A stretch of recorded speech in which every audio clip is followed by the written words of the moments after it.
Isabelle Maréchal. Un remède naturel contre les mauvaises nouvelles.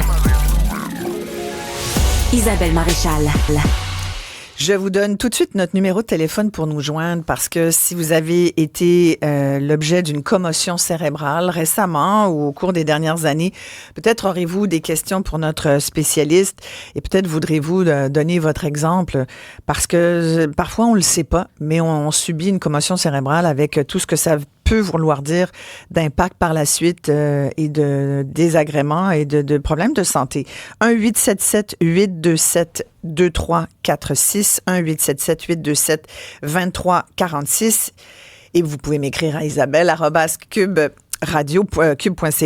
Avec nous, le docteur Dave Ellenberg. Il est neuropsychologue clinicien. Il est spécialisé justement en commotion cérébrale. Il a écrit plusieurs ouvrages là-dessus, dont un guide sur les commotions. Tenir tête à la commotion cérébrale, c'est vraiment un guide à l'intention des sportifs, des entraîneurs, des parents, des enseignants, toute personne qui est déjà tombée sur la tête. Donc finalement, docteur Ellenberg, merci beaucoup d'être là. Toujours un plaisir. C'est un guide que vous avez fait il y a quelques années. Vous aviez ensuite écrit un livre où il y avait plein de témoignages de toutes sortes de gens connus, des personnalités du monde du sportif aussi. Quand on pense commotion cérébrale, on pense tout de suite sport.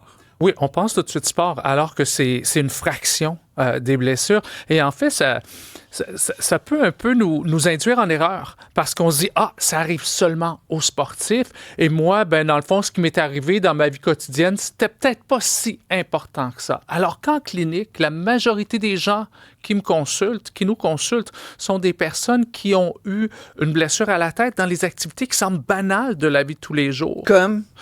Comme par exemple, racler les feuilles, puis le fameux râteau qui nous rebondit dans la face parce qu'on pile dessus. Je l'ai eu. Des clients qui nous consultent en jouant au soccer avec les enfants. Le monsieur qui se lève pendant la nuit pour aller aux toilettes et qui se frappe la tête solidement contre un mur de la maison, qui est un mur de briques, qui a eu des symptômes persistants pendant plusieurs mois. Et c'est pour ça, en fait, qu'on a produit le livre là, avec Diane Sauvé, la journaliste de Radio-Canada, et mes deux collègues, pour voir les histoires des gens dans la vie quotidienne, comme par exemple la photographe Heidi Hollinger et d'autres personnalités connues qui nous font part de leurs histoires et comment ils ont vécu ça pour que les gens puissent arriver à se trouver un point de repère et mieux se comprendre. Oui, puis il y a beaucoup de jeunes joueurs de hockey parce que vous aviez dit il y a quelques années, chaque fois qu'un Sidney Crosby ou un Daniel Brière fait la une des sections sportives avec une commotion, il y a au moins 50 jeunes joueurs hockeyeurs québécois là, qui en sont aussi victimes. Il y a cette espèce de tabou aussi, que avoir une commotion cérébrale, c'est comme si on le disait pas, on garde ça pour soi.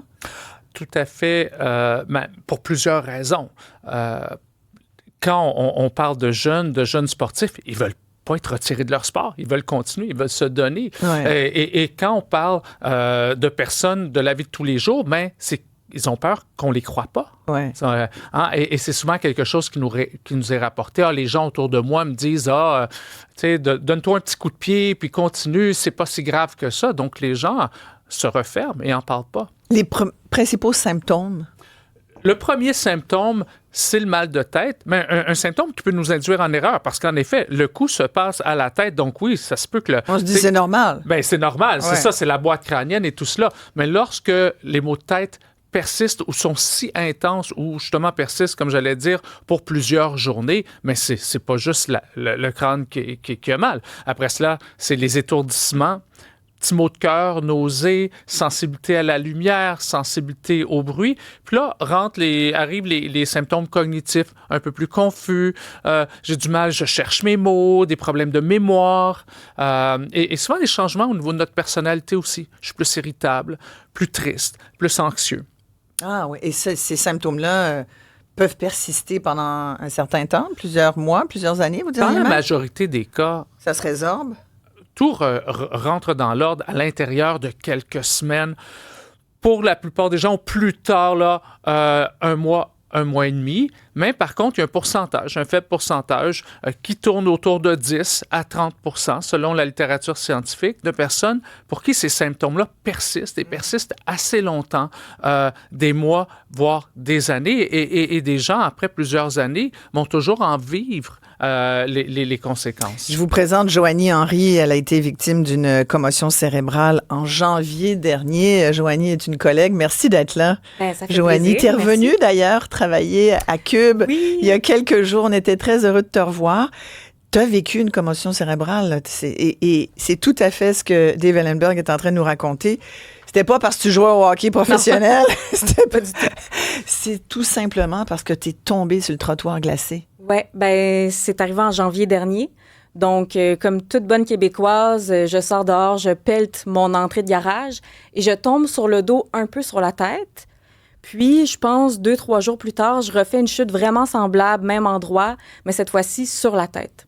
Mais à ce moment-là, j'étais malade. Donc, j'étais étourdie, j'avais mal à la tête, j'avais mal au cœur, ça m'arrivait de vomir même pendant cette semaine-là. Donc, quand, plus tard dans la soirée, j'ai commencé à avoir des gros symptômes, dont vomir, j'ai pas vraiment fait le lien avec la chute parce que comme tu étais déjà pas bien, tu t'es dit ça doit être ça. Oui, Ouais. puis moi, je viens pas d'un monde de sport. Donc, les commotions cérébrales, j'en ai jamais entendu parler ou presque parce que j'étais musicienne, j'ai étudié en musique. Ça faisait vraiment pas partie des discussions que j'ai eues avec mes parents ou mes profs à l'école. Pour moi, une commotion, c'était comme ce qu'on voit dans les films, tu sais, où je m'en rappelle, moi, je pensais tout le temps à l'émission The Office, où il y a un personnage, Dwight, il a une commotion cérébrale super grave après un accident, il vomit, mais l'épisode d'après, il retourne travailler, tu sais. Fait que moi, dans ma tête aussi, je voyais pas la gravité de la chose. Je me disais, ben, tu sais, même si c'est une commotion cérébrale, ce que je pense pas que c'est parce que dans ma tête, c'était bien plus gros que ça, tu sais, je me disais, ben, je vais avoir mal à la tête un peu, j'ai vomi, dans 2-3 jours, je vais être correct si je prends ça relax. Puis c'est un peu là que je me suis fait avoir parce que, je suis tombée 2 fois en un court laps de temps.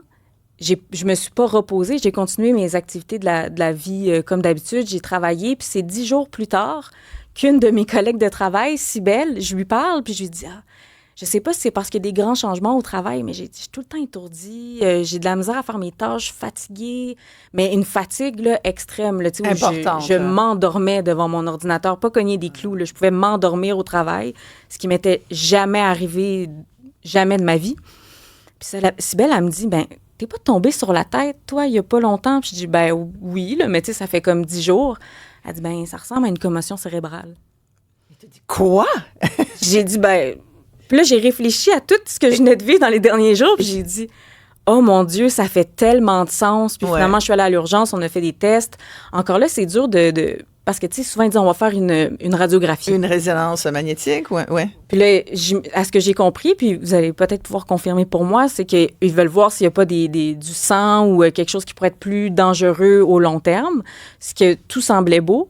Par contre, tu sais, j'avais une grosse bosse sur la tête, j'avais des blessures un peu cervicales à cause de la chute également. Tu sais, il y a aussi un coup sur on appelle le coup du lapin, là, quand la tête va vers l'avant. Exact. Fait que ça devenait, des douleurs qui, avec le temps, devenaient de plus en plus présentes. Donc, il y a des signes quand même qui... Mais ça se voyait? Est-ce que tu avais de l'inflammation au cerveau? Dans mes souvenirs, ils m'ont dit qu'il y avait de l'inflammation des parois. Je crois qu'ils avaient dit qu'ils avaient vu un peu sur la radio, mais encore là, j'étais vraiment en pleine commotion quand j'ai eu mes premiers rendez-vous. Donc, c'est un peu flou dans ma tête, mais c'est les souvenirs que j'ai, oui. Et ça, c'est janvier. Et là, tu as été à l'arrêt pendant plusieurs mois, là. En ce moment, je suis encore en demi-journée. Donc, cette semaine, je fais 3 demi-journées seulement. Semaine prochaine aussi. Après ça, je vais commencer 2 jours semaine. Donc, je suis encore en retour au travail très progressif. 9 mois plus tard. 9 mois plus tard. Moi, les symptômes qui perdurent vraiment, c'est quand je respecte pas mes limites ou quand je dépasse trop mes limites.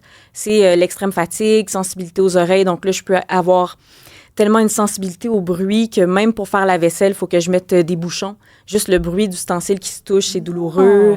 Par exemple, hier, je me suis levée. Puis là, j'étais fatiguée de ma semaine de 2 demi-journées, là. 2 demi-journées au travail. Samedi, dimanche, j'ai presque juste dormi. Tu sais, je me suis levée dimanche, j'ai fait du ménage, j'ai déjeuné. Puis là, après 2-3 heures debout, je me suis recouchée 2 heures. Et après ça, je me suis relevée, j'ai refait une activité ou 2, puis là, j'ai dormi 9 heures ma nuit. Donc, encore là, et c'est depuis janvier, j'ai besoin d'énormément de repos. J'arrête pas de dire que je me sens comme un vieux cellulaire, une vieille batterie. Tu sais, faut que tu prévois tes déplacements. Tu te dis, OK, ma batterie de cellulaire est vieille, fait que si je veux faire une activité, il faut que je la charge d'avance, longtemps. Ouais. Et elle dure pas longtemps non plus. Donc, si je fais plus qu'une activité dans la journée, il faut que j'aie des moments où je peux rebrancher mon téléphone, recharger ma batterie avant de faire ma nouvelle activité. Donc, je suis un peu là maintenant. Ouais. Et je me tourne vers le docteur Dave Ellenberg. Là, il y a beaucoup de choses dans le témoignage de Joanie Henry. Ce qu'on comprend, c'est que c'est loin d'être quelque chose d'anodin et que ça peut même nous mettre en arrêt de travail pendant plusieurs mois. Ce qu'elle décrit comme expérience, Joanie, vous En fait, beaucoup de gens, je crois, vont se reconnaître dans l'histoire de Joanie et je reconnais beaucoup des patients qui nous consultent. Surtout quand tu parles de fatigue, cette fatigue importante-là, et aussi de devoir réguler, contrôler, gérer ton énergie, que ce soit l'énergie ou l'effort intellectuel ou l'effort physique. Donc, cette batterie-là qui se vide très rapidement et qui est beaucoup plus longue à recharger, c'est un des principaux symptômes que les gens vont vivre lorsqu'ils ont un syndrome post-commotionnel, c'est-à-dire lorsque les symptômes persistent au-delà là, de 1 mois et demi, 2 mois. Et après cela, puis se reconnaître aussi, se dire, mais c'est pas moi. Et l'autre chose qui est vraiment importante dans ton histoire, qu'on retrouve souvent également, c'est les gens qui, au début, ne savent pas qu'ils ont eu une commotion cérébrale. Et elle a été diagnostiquée, Joanie, plus tard qu'on l'aurait souhaité, d'ailleurs. Parce que quelqu'un lui a mis la puce à l'oreille. Merci, Cybèle. Oui, merci, Cybèle. Et c'est la même chose qui est arrivée, justement, dans le livre qu'on a publié à Heidi Ellinger et d'autres personnes et des clients qui nous consultent également, qui mettent, dans le fond, les changements sur le dos d'autres choses. Souvent, un petit rhume ou « j'ai trop travaillé depuis les dernières semaines. » Et puis, après cela, ils se disent « ben non, ça n'a pas de sens. Les symptômes persistent. Il doit y avoir une autre explication. » Et c'est là, finalement, qu'ils vont obtenir le diagnostic de la commotion cérébrale qui peut les amener à vivre des symptômes sur plusieurs mois. Toi, un médecin à l'urgence te l'a dit, que t'as confirmé que c'était une commotion? Ou parce que les fameux scans montraient un peu de... C'est une question que j'avais pour vous, docteur. Est-ce que ça se voit dans les scans? Généralement, non. C'est ça? Hein? C'est une bonne chose. C'est important si le patient présente certains symptômes de faire une imagerie pour s'assurer, comme vous l'avez dit tous les deux, qu'il n'y ait pas quelque chose de plus grave, un saignement ou une enflure cérébrale important qui peut avoir des conséquences beaucoup plus importantes. Mais toutefois, la commotion cérébrale en tant que telle, donc le traumatisme crânio-cérébral léger, ne ressort pas au scan. Il ressort par contre en imagerie, mais plutôt l'imagerie qu'on utilise en laboratoire, donc qui est beaucoup plus sensible, que ce soit de l'électrophysiologie, comme de l'électroencéphalographie ou par exemple, ou de la résonance magnétique, mais de très haut niveau, où on va regarder les changements chimiques dans le cerveau, ou sinon on va regarder le filage dans le cerveau, donc qui vient relier les différentes régions. Là, on peut voir des changements ou des dommages, mais ça ne fait pas partie du registre standard d'imagerie qui est utilisé dans les hôpitaux. Qu'est-ce qu'on t'a dit à l'hôpital? Moi, ils sont vraiment allés avec cause à symptômes. T'sais, oui, on fait la radio, comme on a dit. C'était vraiment au toucher, de sentir que le cou était vraiment en inflammation, en réaction. La bosse, après ça, les symptômes. Par la suite, moi, j'ai fait mes suivis avec mon médecin de famille, donc qui est un médecin généraliste. Puis, j'avais physio et ergo. C'est vraiment grâce à la physio puis à l'ergo que j'ai vu des améliorations. La physio, c'était plus au niveau des douleurs suite à la chute, donc le dos, les épaules, le cou, la tête. Parce que après ma chute, moi, j'ai commencé à serrer la mâchoire énormément en dormant, à serrer aussi le corps, à être très tendu. Et là, ça amène des nouvelles douleurs à ton nouveau quotidien, tu sais, qui est les tensions, les maux de tête au réveil. C'est important de le mentionner, c'est lorsqu'il y a une commotion cérébrale, en fait, il peut y avoir 3 blessures en même temps. Donc, la commotion cérébrale, c'est la blessure à la tête, donc à fait au cerveau, à l'intérieur de la boîte crânienne, mais ça peut être accompagné, puis c'était possiblement le cas, à une blessure cervicale aussi. Et d'autres fois, également à une blessure du système vestibulaire. Puis les symptômes peuvent se confondre. Donc, on a déjà vu des patients qui ont passé des mois à penser qu'ils avaient eu une commotion cérébrale, alors qu'il est fort probable que ce patient-là n'avait pas eu de commotion cérébrale, mais c'était plutôt une atteinte du système vestibulaire. Puis on le voyait par la constellation de symptômes. Et après cela, les interventions... C'est où ça, le système vestibulaire? C'est l'oreille? Oui, donc dans l'oreille interne. Donc la personne, elle avait bien évidemment des étourdissements, des nausées, dormait pas bien, donc je dors pas bien, j'ai du mal à me concentrer, j'ai des troubles cognitifs, mais causés par le manque de sommeil, causés par les étourdissements. Des acouphènes, parfois quelqu'un m'écrit. Des acouphènes, tout à fait. Ouais.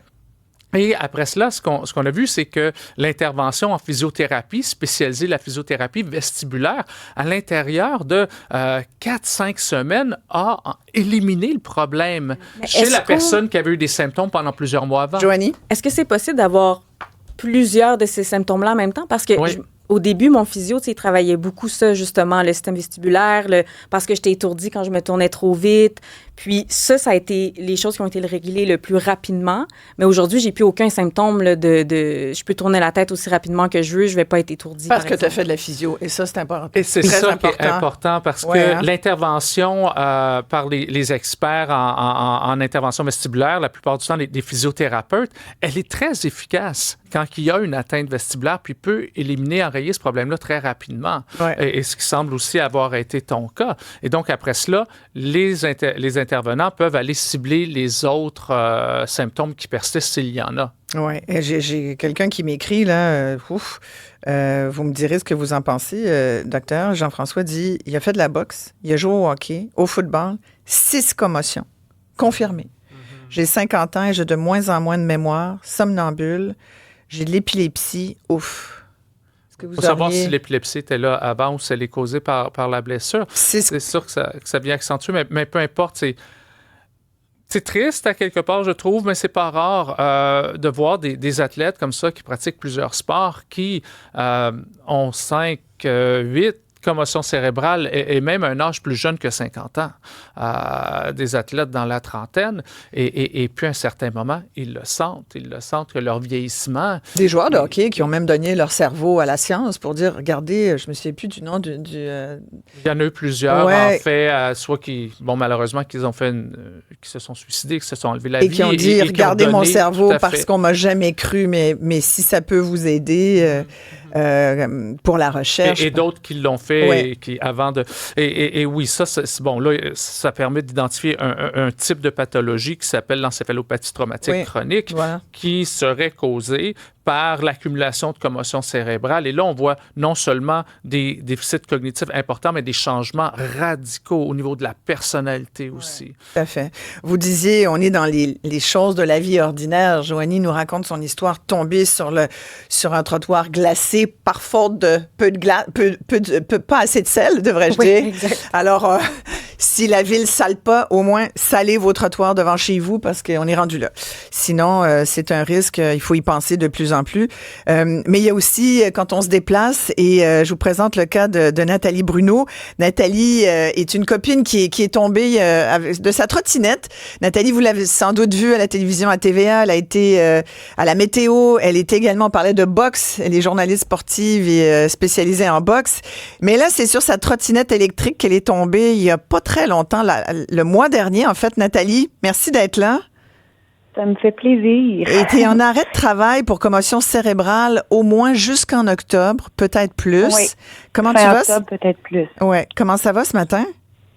Je te dirais que c'est en dents de scie. Ça s'est passé il y a 2 semaines et tu disais si la ville ne sale pas ses trottoirs, au moins il devrait boucher ses trous parce que avec ma trottinette électrique, je quittais le travail pour aller rejoindre la piste cyclable et fallait que je passe par le trottoir, le viaduc de Lormier au nord de Masson et le soleil était aveuglant, c'était en fin de journée. Alors j'ai comme plissé mes yeux juste avant de rentrer dans le viaduc et je roule jamais vraiment vite parce que de toute façon ma trottinette elle est barrée à 25 km/h et il y avait des piétons alors je ralentis toujours donc je devais rouler à 15-20 maximum km/h et ne voyant pas le méga trou dans le trottoir ça m'a arrêté sec et j'ai atterri tête première sur la clôture de fer forgé qui séparait la route du trottoir. Et heureusement, j'avais mon casque et je suis tombée sur le côté totalement assez fort. Et là, j'ai eu un petit moment de voyons, d'absence. mes mots, tu vois, ça, oui, un petit moment d'absence. Et heureusement, il y avait des piétons, l'ambulance est arrivée et j'ai pas voulu aller à l'hôpital. Je vous explique parce qu'on venait, mon conjoint m'attendait à la maison, on venait d'apprendre le décès de quelqu'un de proche, de quelqu'un de la famille et c'était le gros deuil à la maison et je voulais absolument retourner à la maison parce que je voulais pas avoir à appeler mon conjoint pour lui dire, écoute, je suis à l'hôpital puis je vais y passer la nuit pour attendre de voir un médecin. Alors, je voulais pas rajouter une couche là-dessus. Alors, je suis retournée à la maison après avoir signé le papier, puis après que les ambulanciers m'aient vérifié les signes vitaux. Mais là, le lendemain, mon conjoint est parti dans sa famille dans le bas du fleuve, mais je suis pas allée, évidemment. Je suis restée à la maison. Et ça, c'est jeudi soir que ça s'est passé. Et rendu à dimanche, je ne me pouvais plus. J'avais la tête comme une grosse boule de plomb. J'avais pas de maux de cœur, j'avais pas de vomissements, mais j'avais tout le reste. Sommeil perturbé, confusion, perte de mémoire, des maux de tête, une fatigue à tout moment de la journée, émotive, je partais à pleurer pour rien, absolument rien. Tantôt, Dr. Allenberg, il faisait juste nommer les symptômes, puis j'encerclais ce que j'avais, puis je me suis mise à pleurer parce que je me suis dit, oh, il y a quelqu'un qui me comprend. Ça fait du bien d'avoir quelqu'un qui nous croit et qui nous comprend. Alors, j'ai décidé dimanche, là, quand ça allait vraiment pas, d'aller à l'urgence. J'ai eu un scan et j'ai aussi eu un rayon X de la colonne et ils n'ont rien décelé, ils n'ont rien vu. Ils ont dit, tout semble beau. Alors, je suis retournée à la maison. Sans rien, sans protocole. Personne t'a dit, mais c'est peut-être une commotion quand même. Donc, oui, il y a un on m'a protocole dit que qui existe. Une commotion. Okay. On m'a arrêté pour 2 semaines, le temps que je vois ma médecin de famille. Et on me dit, je dis, ouais, mais normalement, les commotions, faut s'enfermer dans une pièce toute noire, faut rien faire, des lunettes fumées. Il dit, non, si la lumière n'est pas dérangeante pour tes yeux, ça, c'est pas nécessaire, mais tu ne regardes pas d'écran, tu ne lis pas, tu ne fais même pas la vaisselle pour les prochains jours. Alors, le lundi, on a demandé à quelqu'un de la famille de venir faire tous les menus de la semaine pour que je n'aie pas à toucher à la cuisine, à tout ça. Mais de rien faire, c'est difficile. Pour quelqu'un d'hyperactif comme nous, je compare ça souvent à quand on manque d'électricité. Tu sais, on a toutes nos habitudes, nos petits réflexes. Il manque d'électricité, mais on se dit on va aller faire un café. Tu sais, on va aller chauffer de l'eau. Ah, non, on peut pas. On va aller faire ça. Ah, non, on peut pas. Mais moi, ce qui m'inquiète, c'est que les 3 premiers jours, les 48 premières heures, j'ai rien fait, moi, pour t'aider, calmer, c'est ça que tu veux dire. pour m'aider.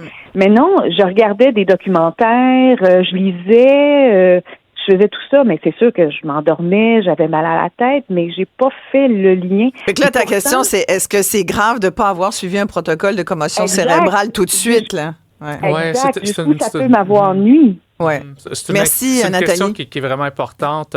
Si on souhaite aussi, il faut savoir que l'INES, qui est l'Institut national d'excellence en santé et services sociaux, qui produit ce type de protocole-là, qui indique aux gens, là, justement, quoi faire, quoi ne pas faire dans les jours suivant la commotion générale. C'est généralement le document qui est remis aux patients qui consultent à l'hôpital aussi, où je crois que vous pouvez trouver sur le site de l'INES. Mais ce qu'il faut savoir, je pense et je constate quand je regarde la littérature scientifique, quand je regarde aussi les patients qui nous consultent, c'est que les gens qui retournent trop rapidement aux activités ou qui n'arrêtent pas, qui prennent pas un temps de repos. Je crois que ce sont eux qui sont plus à risque de développer des symptômes persistants.